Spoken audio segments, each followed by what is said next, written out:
Hi, welcome here to a brand new episode. I'm your host, Dr. Faith Elizabeth Nanyonga. I am so glad to have you back, and I'm thrilled to know that you're tuning in to learn more about applying for graduate school. In today's episode, I'd like to talk about how to prepare for interviews when you've applied for your PhD. If you'd like to learn more about this, please grab a cup of coffee, your headphones, and let's dive into it. But before we do that, here's an advert from our sponsors, Anchor. For many universities, each academic year, they call for PhD projects or even advertise for PhD scholarships. I know this is the norm in STEM, which is science, technology, engineering, mathematics, and medicine fields. This means that supervisors often have grant funding, and through those grant funding, they call out for PhD students who can be able to do the projects. They advertise the PhD, as we already discussed in the previous episodes, so you apply for the PhD. And after you've applied for the PhD, they call you for an interview. If this is the case, you need to prepare just as much as you prepare for a job interview. I'm going to share with you my tips and tricks on how you could prepare for a PhD interview, and I hope they're helpful to you.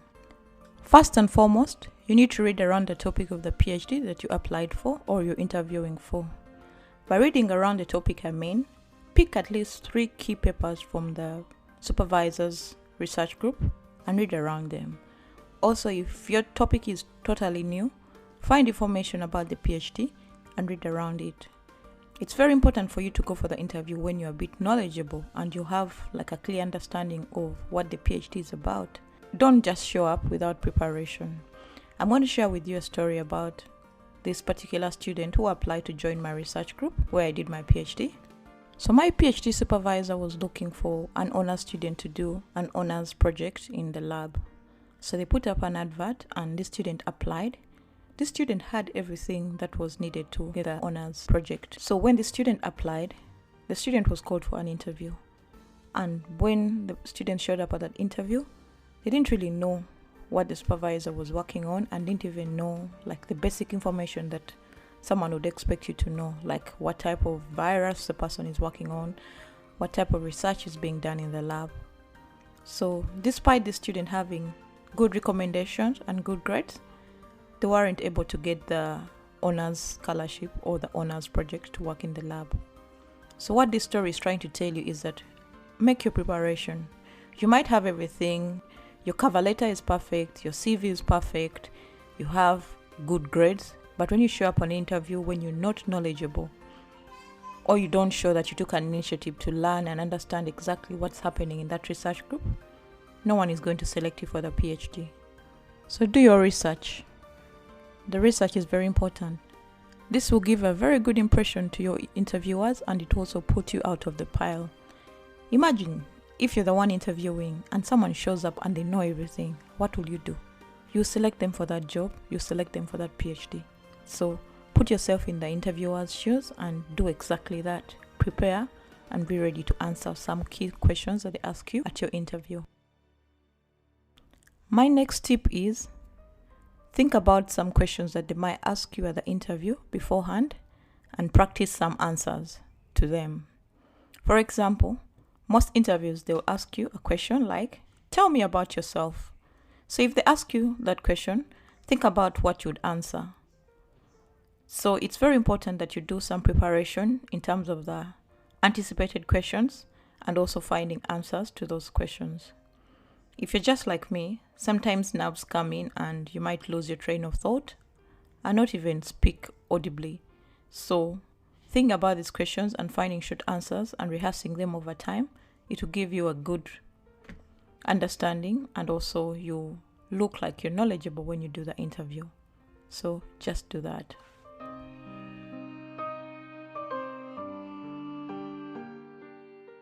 So my third point is show zeal and interest. Showing zeal and interest comes off like you've read about this university, you know it's world ranking, you know they have state-of-the-art facilities, you know the graduate school is supportive. So while you're doing the interview, you could state these points. If they ask you, why did you choose to apply for this PhD in this research group? You say, Based on the reputation of this university, I feel it's the right place for me. Based on the state-of-the-art facilities that you have, I feel this PhD is right for me. Although you might be applying to more than one graduate school for a PhD, because man, it's not good to put your eggs in one basket. But if you show them that you're zealous, you've done the research, you value the work that is being done there, you know the graduate school is supportive, all these points will help you stand out in the interview. The fourth point is, they're not doing you a favor, so state your strength. By stating your strength means that you talk about what you're good at, talk about those good times that you did something and you are praised, talk about your experience, talk about your qualifications. All that is going to put you up in the ranking of who should get the PhD and who shouldn't get it. So show them that you're showing that you have the strength, you have the capabilities to do the PhD, and also you're qualified to take on this PhD and you're in for the long haul. The next point would be that show them the tenacity, show them that you're in for the long haul. Although doing a PhD is not a walk in the park, tell them those situations in your career where you were able to hang on, you were able to continue working despite not getting results, despite negativity. So all these examples are coming in to show that this person has the perseverance, has the tenacity, they're able to handle hard situations. So tell them all the things that you're good at. Show them that you're tenacious, that you have the strength, that you will do this PhD until the very end. The other point ties into having the skills to do the PhD. A PhD is not easy. If it was, everyone else would have it. So tell them the things that make you stand out as a PhD candidate applying for this PhD placing. So tell them those things that have made you who you are at this point that you think about doing the PhD. All these points are very important when it comes to your interview and also answering the questions. You could use the situation, tasks, action, and result method. So you state a situation where you used a given skill. You're working on a project and someone comes and is like, you know what? You need to change from this project and you need to work on this project. But your supervisor told you that you need to first finish that first project earlier on. How could you handle that situation? So you'll state that when faced with conflicting projects, I try and look at what's urgent and what's not urgent. I prioritize my work based on urgency and also based on knowledge and communication from my supervisors. So you're trying to show them that you were faced with this situation, this is what you did, and this is the result that you got out of it. So that's a very important key when it comes to answering interview questions during the PhD interviews. You need to ask some questions. I've seen people who go for interviews and they ask you, do you have any questions for us? And you leave without any question. No. You don't need to do that. Find at least 3 questions to ask. One of them might be, do you fit I'm a right student to do this PhD? Well, you can ask that question. The second one might be, how soon will I hear back from you? The third one might be, how many people are you interviewing for this PhD?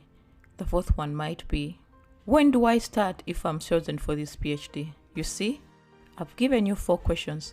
Never ever leave an interview where you've not asked the interviewer questions. By asking them questions, you make yourself sound like you're knowledgeable. You make yourself sound like, oh, this person can even speak. Like, they'll be shocked if you ask them that, do you think I have what it takes to do this PhD? Your interviewer will not expect it, but they'll be like, oh my goodness. So I need to find a reason to tell them if they're fit to have the PhD or not. So never leave an interview without asking questions. Have some few questions on hand to help you, and by asking questions, you give an impression that you really want to know more about this PhD project that you want to work on, and it also shows that you might be the fit for this PhD that you applied for.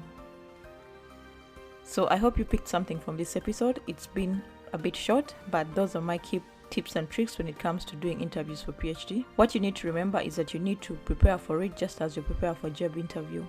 The only difference between a PhD and someone who is employed is that at the end for you come out with your PhD transcript and certificate and a title to your name, but also interviews are conducted the same way as job interviews are. So prepare, do your preparations, have some questions at hand, highlight your strength, ask questions, and also remember they're not doing you a favor, so you are going to do this research to bring more glory to the university or increase on the knowledge in that given field. So go out confidently and tackle that interview, and I wish you the best of luck. I can't wait to speak to you in the next episode. If you've learned something from this episode, please share this podcast with your friends and family, tweet it, share it in your WhatsApp groups, and also rate and review in Apple Podcasts, or subscribe to this podcast wherever you get your podcasts at. We are available at Google Podcasts, Stitcher, Apple Podcasts, Spotify, among others. Have yourself a lovely day, and I can't wait to speak to you in the next episode. I hope you've learned something. Bye-bye.